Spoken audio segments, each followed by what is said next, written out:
101.7 Lights FM. This is amazing for us. I know all three of us are talking today. This is our first time performing at Broadway in Bryant Park, so we're little freshmen. And it's just so magical. Even during sound check, I mean, people were already out there lined up to like get in that Disney magic, and I just feel so like lucky to be a part of Broadway in Bryant Park. Yeah, it's pretty surreal. Yeah. I think every little like moment on Broadway can feel kind of surreal, and this is just another one. Yeah, I've been lucky enough to, thank you so much. I've been lucky enough to be on Broadway for almost 20 years, and I've never gotten to do this, and I'm so grateful that I finally get to do Broadway in Bryant Park. Yeah. Like, it's amazing. And with these people. Oh my gosh, I'm so excited to be a part of this. I mean, like, making theater accessible is always the goal. So being able to do an event like this where it's free, and it's live, and it's in person is so exciting. And yeah, it's like, what a legacy. Yeah, it's my first time.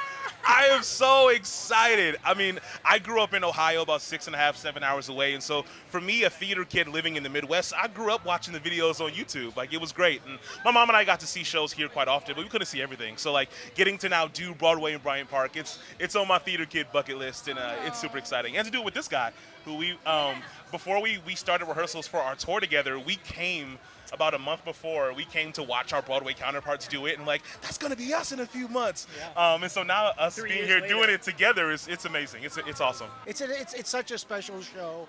It's not a dated show.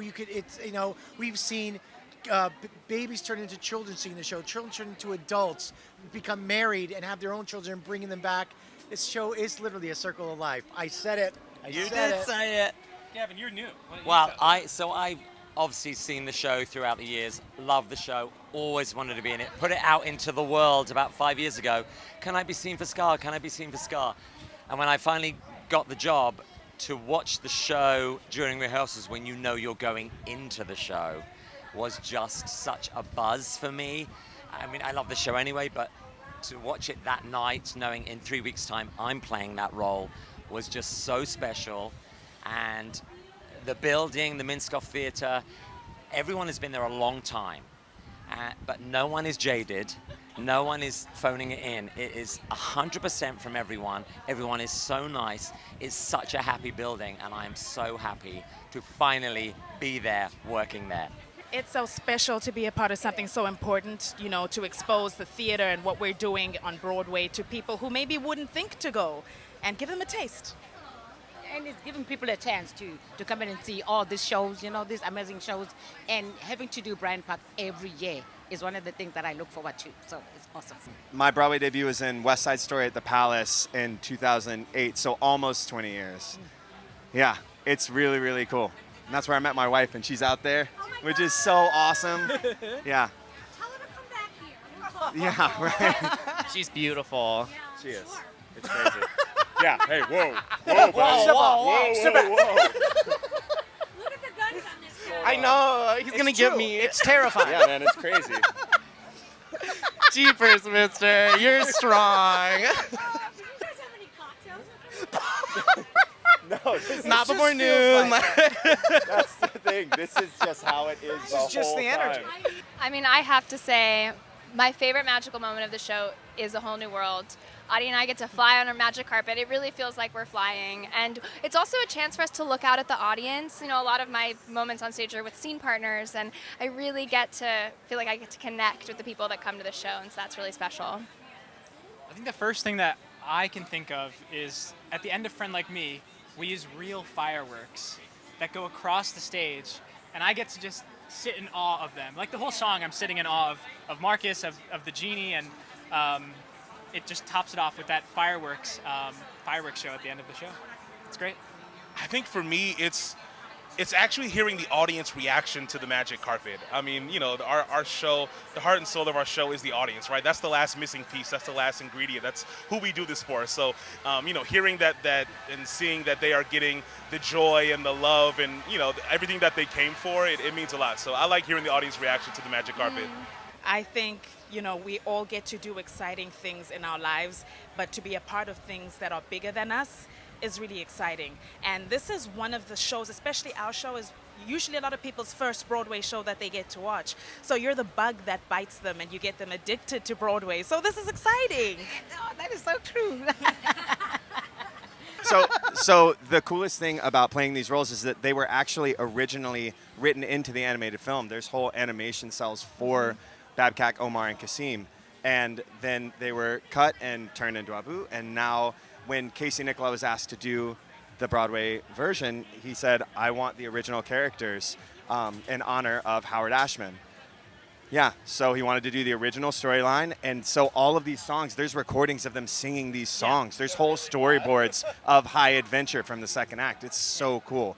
So we get to bring this piece of history to life every night in a way that some people never got to see, and it's really, really everything. It feels like an homage to Howard Ashman every night. Like I'm like, we get to like make his vision come true. To get to sing You know? his songs that nobody's heard unless you've come and seen the show. It's a dream. It's absolutely amazing. And to get to be there on his birthday, the Oh. 4,000th performance, and just to be a part of that, and while playing these characters, it just, I mean, blessings on blessings, wishes granted left and right. I think also the cultural aspect of being involved with the musical is so powerful because in the movie you'll see the storyline and the animated characters and you can separate yourself from the characters and the storyline. But in the musical, you get to experience the culture that is behind all the music in the show. You are so immersed in it that you forget that there's animals and it becomes more humanistic, if I could say so. It's such an experience. You see yourself in every character. I always say this, go to school. That is for young people, go to school. Go to school and be a sponge and soak up everything. And I know it sounds like a talking point, but this is actually really important to me. You can't be an interesting artist if you're not an interesting person, and if you're not an interested person. So like, to be a good artist, you have to be curious. You have to learn things and you have to want to soak up knowledge. So you remove judgment and you just soak up education. That is, I think, the single, of course, go to classes if you're really interested in it. Learn how to sing, learn how to dance, learn how to act, but most importantly, learn how to be curious. That is the single biggest skill I think theater and arts can give anyone.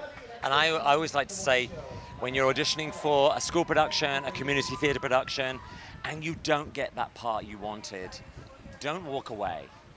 Still be involved. You know, there are so many different departments in the theatre that I wish I had been more interested as a kid in the lighting, in the sound.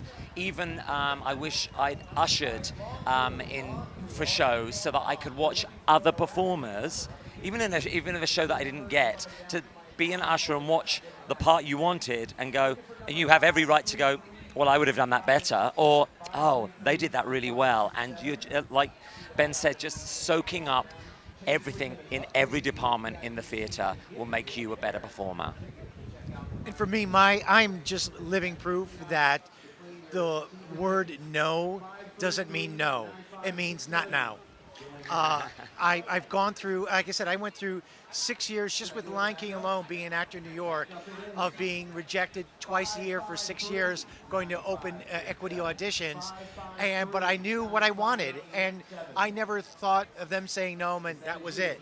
No, Until next time. Until next time. No always meant for me in this. It means not now, and just keep going after what you want. And at some point, somebody's going to recognize what you do, and then watch out.